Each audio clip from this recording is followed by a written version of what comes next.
Austrian, participating in a particular group who asked me to present mathematically perfected economy to them. Now, I'd gladly name this group, but those who generally establish interaction with me are usually immediately apprised that I record all of my Skype discussions. And excuse me. In any case, this gentleman had asked me to add him to my Skype contacts, and we had approximately 3-4 hour discussion where he apprised me that he was a member of a group which was, as he put it, to be interpreted to be substantially influential. That is, they were a number of people who realized, though they were concerned and interested in resolving the affairs of the world, they realized that they had no monetary solution. And we had a very, gentlemanly discussion, as, usually transpires between gentlemanly people, in which he actually raised, issues that their group had with each other. Even a member of this group is is this advocate of this purported lawful bank.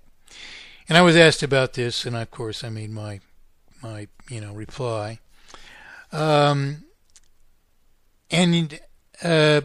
Just a few days later, which was the day following this interview that I had with Robert Murphy here, I was added to a chat group, and while I was busy, I had some kind of process that was going to take about an hour at one point, and I decided to ask if they wanted me to jump into this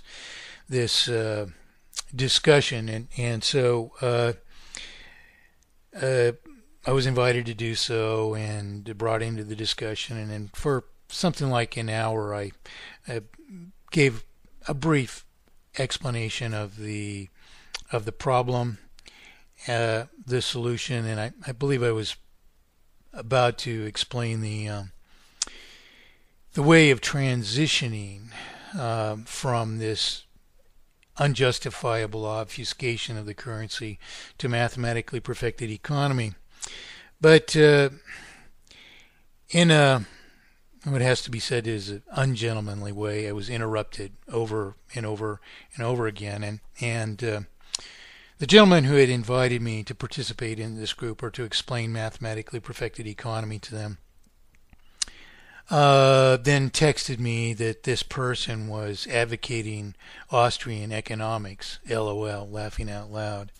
Well, in truth, the questions were not the kind of questions at all which you would consider to be an analytical framework for evaluating any proposition. They were instead assertions that I was trying to impose my worldview upon others, and so forth.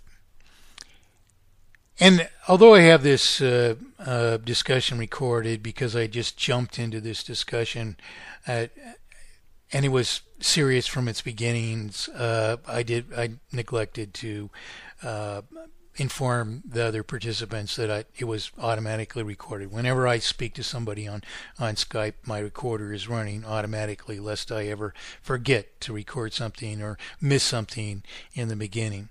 And you can understand the reasons for this. It's to document interaction. It's because often things that are explained can be reused. After all, I'm explaining these things over and over and over again on a daily basis for many, many, many years. In any case, owing to this intervention upon this discussion by this person who's making all these mere allegations, which of course, I would be glad, and I always am glad, in fact, to answer to any kind of allegation, providing that the person who makes the allegation likewise is obliged to qualify their assertion. This is something that I've always done in my forums, the forums that I've maintained online. And the reason for this is if you don't obligate the participants to qualify their assertions, you get every discussion degenerates into a preposterous assertion versus proof of solution, part by part by part by part. The person just merely claims when you solve inflation and deflation that you're imposing your worldview upon others. Well, nothing, of course, could be more preposterous. In fact, what we're doing is eliminating a worldview which has never even been subjected to world assent from being imposed upon us.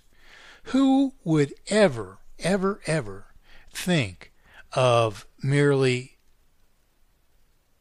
giving their assent, intelligent assent particularly, to an obfuscation of our promissory obligations to each other, which can only manifest in terminal dispossession? Well,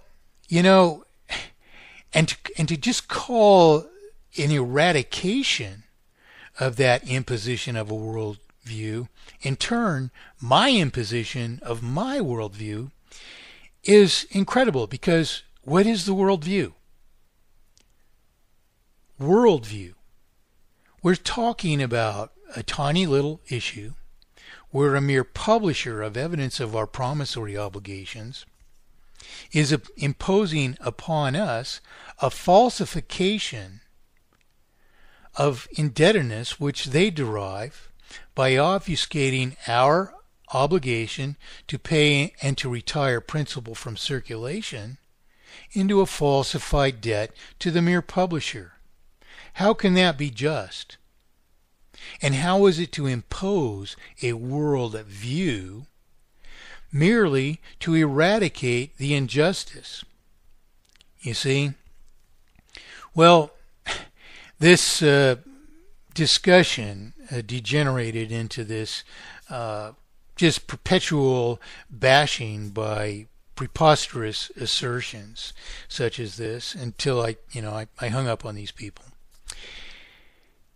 And the interesting thing is, the following day, I posted an answer to the questions that were asked. One of the last questions, which was, it's really so relevant, but it's so preposterous to ask the question instead of answering it yourself, is, would it hurt if I was passing through your town and I went to buy a loaf of bread with a gold coin? Would it hurt? Now,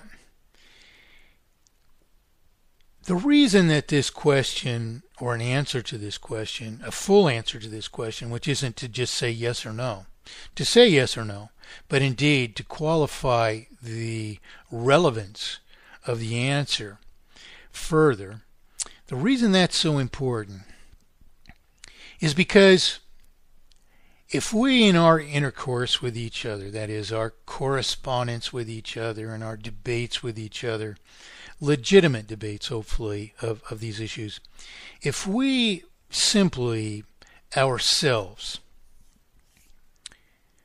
resorted to this question, which is resorted to quite often, as a last defense for gold, which it may or may not have been, I don't know, it doesn't matter.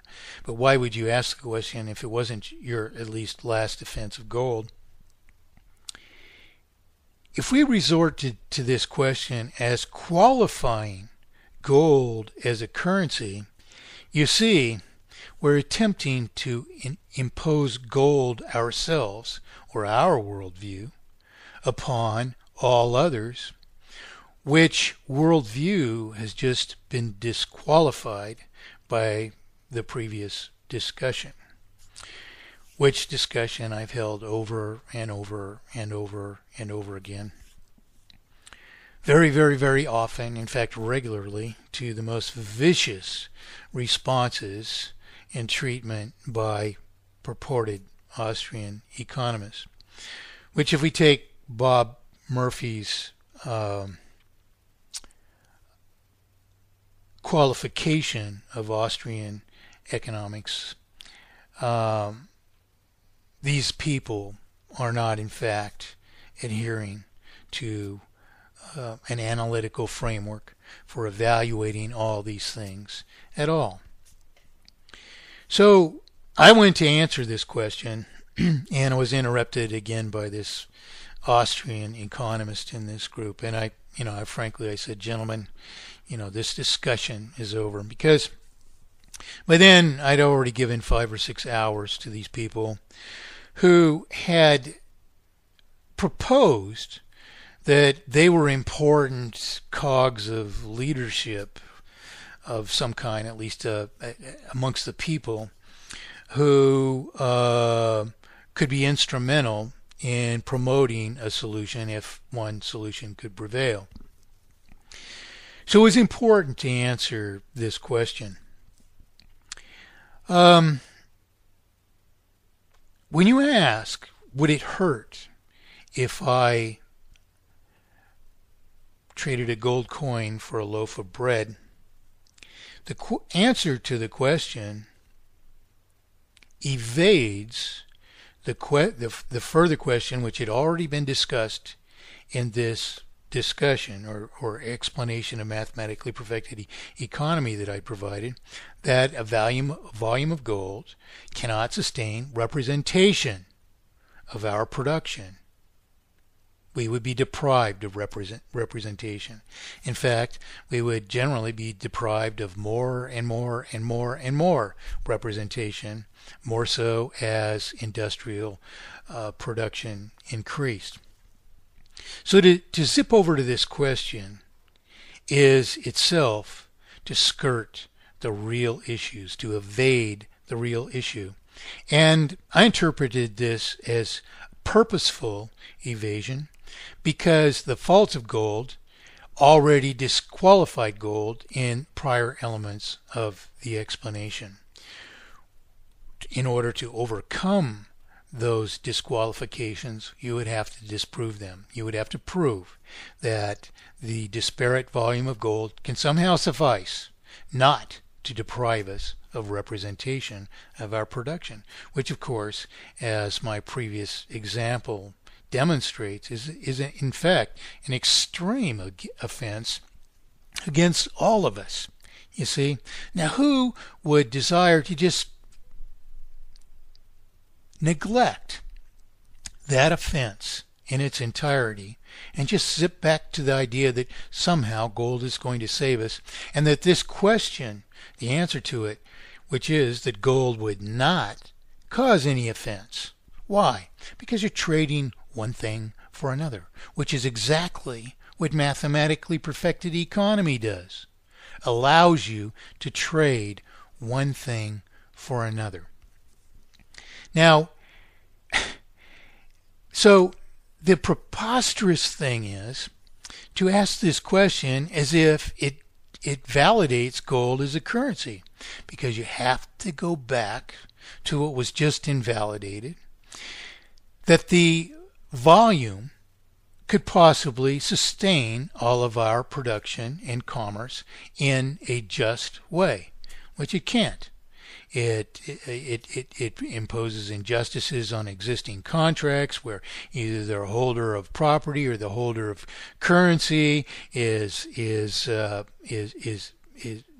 suffers some kind of offense, and of course it requires a perpetual devaluation of prices or diminishing of prices if all trade is to be sustained, whereas nonetheless industries already suffered the costs of production, and this of course infringes on margins of solubility.